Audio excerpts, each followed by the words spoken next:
Hello everybody, welcome back to the lecture of Cauchy homogeneous equation of higher order differential equation. Cauchy homogeneous equation का एक problem यहाँ पे दिया हुआ है x square D square y by d x square minus 2x d y by d x minus 4y is equal to x raise to power 4।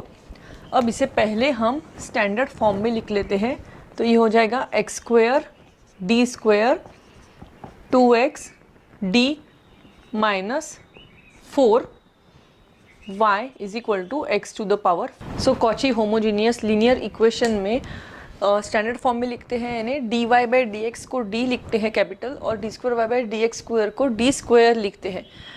इसके लेकिन इसको सॉल्व करने के कुछ बेसिक फॉर्मूले हैं, जो बेसिक फॉर्मूले मैं आपको यहाँ पे कॉर्नर में लिख के देती हूँ। X square D square is given by d1 in the bracket d1 minus 1, x d is given by only d1। Then यहाँ पर हमको जहाँ पर x है उसको e raise to power z put करना है, where z will be log x, क्योंकि दोनों तरफ एंटी लॉग लिया तो z will be log x। अब ये जो है ये पुट करने के बाद हमारा जो इक्वेशन आता है उसको हमको उसी तरीके से सॉल्व करना है जो हमने केसेस देखी हैं। हमने 5 केसेस देखी हैं हायर ऑर्डर डिफरेंशियल इक्वेशन के पीआई की, वही केस हमको अप्लाई करना है। वैसे ही सीएफ निकालना है, ऑक्सिलरी इक्वेशन निकालना है, बस डी के जगह हमारे d1 हो जाएगा। डी की टर्म्स नहीं रहेगी, उसमें d1 की टर्म्स रहेगी, लेकिन सिंप्लीफाई करके हमको जो सॉल्व करना है वो वही पीआई के केसेस से सॉल्व करना है। अगर मैं ये दो फॉर्मूले यहाँ पे पुट करती हूँ तो x square D square becomes d1 in the bracket d1 minus 1 minus 2 constant है, x D is d1 minus 4 y equal to x to the power 4। x यानी हमारा कौन है, ये x यानी e raise to power z है और इसकी पावर क्या हो गई 4। हमको ये बेसिकली पूरा यहाँ पे पुट करना है, सिर्फ आखिरी आंसर में आखिरी में z की जगह वापस log x पुट करना है। अब ये अगर ब्रैकेट ओपन करती हूँ तो d1 square minus d1 minus 2d1 minus 4 y is equal to e raise to power 4z, d1 square minus 3d1 minus 4 y e raise to power 4z। So यहाँ पे e raise to power 4z यहाँ से जो है ये हमारा case 1 में आता है। पीआई के जो हमने केसेस देखे थे हायर ऑर्डर के, ये केस 1 में आ रहा है, तो हमको पूरा प्रॉब्लम इसके बाद में वैसे ही करना है जैसे हमने हायर ऑर्डर के केसेस देखे थे। इसके बाद में इनफैक्ट अगर आप लेक्चर ये व्यू भी नहीं करते हैं तो चलेगा, हमको सिर्फ यहाँ से ऑक्सिलरी इक्वेशन बनाना है, देन उसका सी एफ पी आई। फ़र्क इतना ही रहेगा, जब सी एफ वगैरह लिखते थे हम लोग उसमें जहाँ जहाँ पे x आता था उसकी जगह हमको सिर्फ z लिखना है। अगर केस फेल होती है पी आई के वक्त तो हम लोग नीचे, अगर 0 आता है केस फेल होती है तो ऊपर हम लोग x से मल्टीप्लाई करते थे और नीचे की टर्म का डेरिवेटिव करते थे। तो यहाँ पे नीचे ऊपर z से मल्टीप्लाई करना पड़ेगा, x से नहीं z से करना पड़ेगा, और नीचे डेरिवेटिव करना पड़ेगा। पूरी प्रोसीजर वही रहेगी और आखिरी जो सी एफ पी आई आएगा उसको जब हम ऐड करते हैं, complete solution is given by C F plus P I, जब हम लिखते हैं तब उस C F plus P I में आपको z की जगह वापस log x करना है एंड सिंप्लीफाई करना है। बस ये छोटा सा 2 डिफरेंस है, एक तो x की जगह z करना है एंड देन z की जगह आखिरी में log x करना है। तो यहाँ से लेक्चर अगर ये आपको समझ में आ गया है तो व्यू करने की ज़रूरत नहीं, और अगर आंसर टैली करना है आपको तो आप व्यू कर सकते हैं। So auxiliary equation is given by d1 is equal to, वहाँ पे d is equal to m put करते थे, यहाँ पे d1 की जगह m पुट कर दिया, ये हो जाएगा 3m माइनस 4 इक्वल टू 0। अगर फैक्टराइज करती हूँ या कैलसी पे फैक्टर्स निकालती हूँ it gives m is equal to 4 and minus 1। So C F is given by e raise to power 4z, c1 e raise to power 4z plus c2 e raise to power minus z। तो आपने देखा यहाँ पे x की जगह मैंने z कर दिया है, बस ये माइन्यूट डिफरेंस है। This is our C F. Now coming to P I. So P I की वही केस अप्लाई होगी जो हमने देखी है।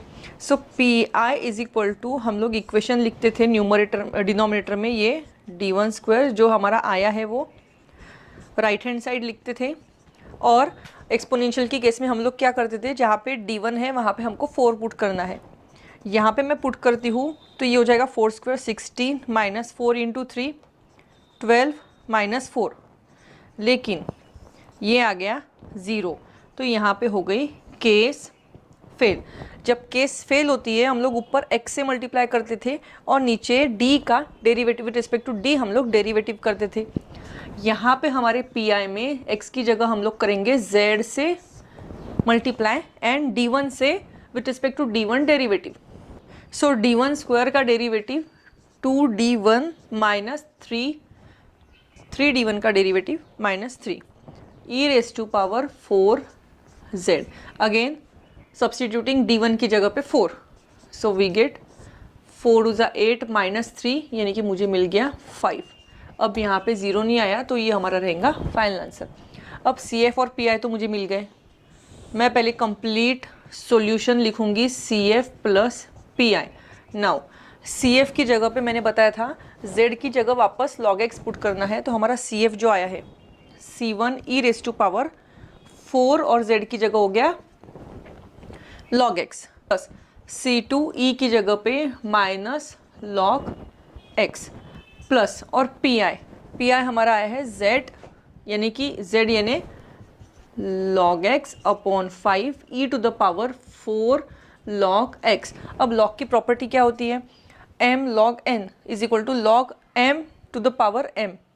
सो पावर है 4 जो है वो पावर में चला गया, ये माइनस भी पावर में चला गया, यहाँ पे भी 4 पावर में चला गया, so it gives e raise to power log x to the power 4 C2 e raise to power log x inverse plus log x upon 5 e to the power log x to the power 4। अब हमको पता है e और log anti log हो गया, e और log cancel हो गए, सब तो बचेगा ये कटेगा तो ये बचेगा x टू द पावर 4, तो C1 x to the power 4 plus यहाँ पे ये कैंसिल होगा तो C2 के साथ बचेगा सिर्फ x इनवर्स, या फिर हमको अपॉन में इसको C2 के अपॉन में x लिख सकते हैं प्लस log x अपॉन 5, यहाँ पे e log कैंसिल होके बचेगा e to the power 4। So this is our final answer for complete solution. PI और CF की जगह हमको Z की जगह log x पुट करना है। रिवाइजिंग द स्टेप्स, फर्स्ट हमको ये स्टैंडर्ड फॉर्म में लाना है d के फॉर्म में, वहाँ पे dy बाई dx को हम लोग d पुट करेंगे, d square y by dx square को हम लोग d स्क्वायर पुट करेंगे। फिक्स फॉर्मूले है x स्क्वायर d स्क्वायर के और xd के, वो फिक्स फॉर्मूला यहाँ पे पुट कर दिया। वो फिक्स फॉर्मूला पुट करने के बाद में x की जगह पे पुट करना है e raise to power z right hand side में। फिर हमको सिंप्लीफाई करने के बाद केस पता चल जाएंगी, साइन कॉस की आती है, मतलब सेकंड केस आती है, थर्ड केस आती है, फोर्थ केस आती है, फर्स्ट केस आती है। केसेस वही रहेगी जो हमने पिछले लेक्चर्स में देखी है। देन इसका ऑक्सिलरी इक्वेशन फाइंड कर देते हैं, सिर्फ d1 की जगह पे m पुट करना है, फैक्टर्स निकालने हैं, CF लिखना है, PI फाइंड करना है। केस फेल होती है तो ऊपर z से मल्टीप्लाई करना है, बजाय x के डेरिवेटिव करके हमको पुट करना है। आखिरी सॉल्यूशन में जहाँ जहाँ पे x आएगा वहाँ पे हमको सिर्फ log x, जहाँ जहाँ पे z आएगा वहाँ पे हमको log x पुट करना है। log की कुछ प्रॉपर्टीज अप्लाई करके सिंप्लीफाई किया। यहाँ पे हो गया हमारा फाइनल आंसर। इसी टाइप से प्रॉब्लम आते हैं, इसमें बहुत डिफरेंस नहीं आता है, इसलिए इस टाइप का मैंने एक ही प्रॉब्लम लिया है। आप और प्रॉब्लम्स करके देखिए, कोई भी स्टेप में कोई भी प्रॉब्लम में डिफ़िकल्टी आती है, एक आधा प्रॉब्लम नहीं आता है तो कमेंट बॉक्स में या व्हाट्सएप नंबर जो प्रोवाइड किया है उस पर आप मुझे डिफ़िकल्टी पूछ सकते हैं, मैं वहाँ पे रिप्लाई करूँगी। लाइक करिए, सब्सक्राइब करिए, बेल आइकॉन प्रेस करिए, और अपने जो भी मैथ्स रिलेटेड जो भी स्टूडेंट्स होंगे जो मैथ्स के फील्ड में हैं या मैथ्स पढ़ रहे हैं तो उनको मेरे चैनल को शेयर करिए और उनको बोलिए सब्सक्राइब करने के लिए। अगले लेक्चर में मिलते हैं। Bye for now, take care.